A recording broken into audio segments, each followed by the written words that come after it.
एक चीज़ जो कि अभी के समय में आपके साथ शेयर करना बहुत ही ज़्यादा ज़रूरी है। देखिए फ्रेंड्स, अगर आप भी बेबी कंसीव करने के लिए ट्राई कर रही है, अगर आपको बेबी नहीं हो रहा है, तो आपको एक चीज़ इसको समझना है कि मान लीजिए ये चीज़ें ना बहुत कॉमन है और आजकल बहुत सारे कपल्स ही इस चीज़ को फेस करते हैं, लेकिन वो खुलकर किसी के साथ शेयर नहीं कर पाते। अगर अभी क्या है कि बारिश का मौसम है, बारिश के मौसम में हम सभी जानते हैं कि कपड़े बहुत जल्दी नहीं सूख पाते हैं, अगर धूप वगैरह अच्छे से नहीं निकलती है, तो कपड़े अच्छे से नहीं सूख पाते हैं। उसको सुखाने के लिए हम या तो कूलर के सामने डालते हैं या फिर फैन के नीचे डालते हैं। इस तरीके से हम उनको सुखाते हैं, या फिर हल्के-फुल्के गीले भी रह जाते हैं तो हम उस पे आयरन वगैरह कर लेते हैं। इस तरीके से हम कुल मिलाकर कपड़ों को सुखाने का तरीका ढूँढते हैं और फिर उनको पहनते यूज़ करते हैं।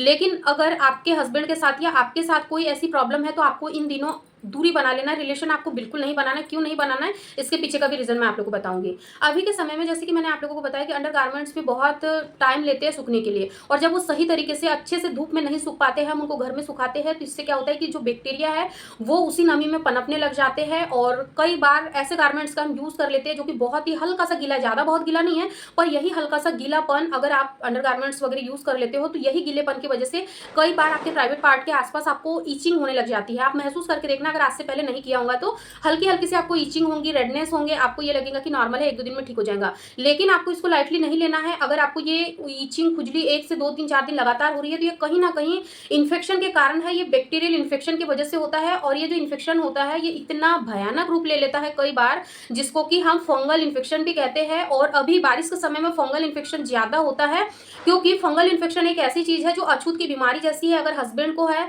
वाइफ इंटीमेट हो जाती है, तो हस्बैंड से वाइफ को हो जाएगा, अगर वाइफ को है तो वाइफ से हस्बैंड को हो जाएगा। अगर आपके पार्टनर के साथ भी ऐसी कोई भी समस्या आ रही है या फिर आपके साथ हो रही है, तो आपको यहाँ पर अब बेबी प्लानिंग के बारे में बिल्कुल नहीं सोचना है, क्योंकि इन्फेक्शन के साथ आप कभी भी माँ नहीं बन सकते। अगर इनकेस, अगर अनफॉर्चुनेटली भगवान ना करे, अगर आपको प्रेगनेंसी हो भी गई, अगर आप इन्फेक्शन को ठीक करे बिना ही प्रेग्नेंट हो गए, तो ये जो इन्फेक्शन है ये पूरे 9 महीने मैं कह नहीं सकती ये कितने दिन रहेगा, क्योंकि प्रेगनेंसी कंसीव होने के बाद में आप किसी भी तरीके की मेडिसिन का इस्तेमाल नहीं कर सकते, क्योंकि इससे आपके बच्चे को नुकसान होता है। इसीलिए आपको अगर ऐसा कोई इन्फेक्शन लग गया है, तो आपको यहाँ बिना देर करे डॉक्टर से जरूर मिलना है। पहले अपने इन्फेक्शन को ठीक करना है, उसके बाद ही बेबी प्लानिंग करना है, क्योंकि यही सेम चीज मेरी एक फ्रेंड के साथ हुई। उसने इसको बहुत ही लाइटली लिया, प्रेगनेंसी कंसीव हो गई इन्फेक्शन के साथ, बेबी हेल्दी हुआ, बेबी में कोई प्रॉब्लम नहीं आई, क्योंकि उसने 9 महीने उस इचिंग को, उस इन्फेक्शन को बर्दाश्त किया। और इन्फेक्शन इतना ज्यादा फैल गया कि मैं आप लोगों को क्या बताऊं कि वो बहुत ज़्यादा परेशान हुई मेंटली, फिजिकली। उसने पूरे 9 महीने बहुत स्ट्रगल किया, बच्चे को जन्म दिया,